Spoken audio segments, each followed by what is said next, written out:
అయితే వాళ్ళు కొంతమంది ఓకే అన్నారు, కొంతమంది రామన్నారు.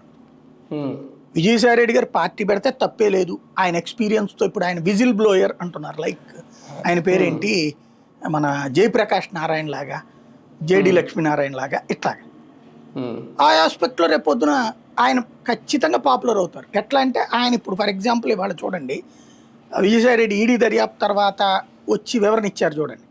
ఆ వివరణలో ఏం కనబడుతున్నది అంటే ప్రెస్ మీట్ని కవరేజ్ చూడండి, రెండు పత్రికలు కూడా. ఈనాడు జ్యోతి ఏం చేసి జగన్ని తిట్టిన వరకే రాశారు.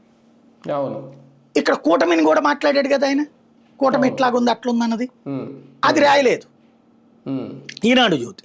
సాక్షి ఏం రాసింది, జగన్ తెలిసి ఎలాంటి పరిస్థితి జరగదు, తప్పేది జరగదు అని విజయసాయి రెడ్డి అన్నది వరకే రాసింది.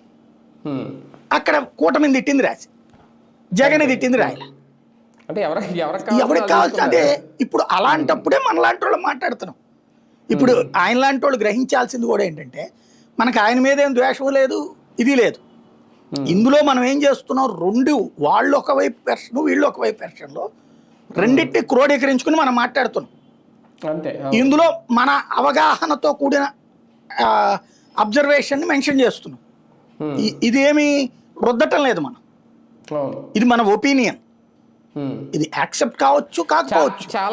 చాలా మంది సార్, ఇది ఒక రకంగా నేను వేరే ఛానల్ కూడా అది అనుకూల ఛానల్ చూసినప్పుడు ఇది అసలు కనిపించలేదు. ఒకసారి ఆ బయట వినిపిస్తాను సార్, ఒక్క నిమిషం. చంద్రబాబు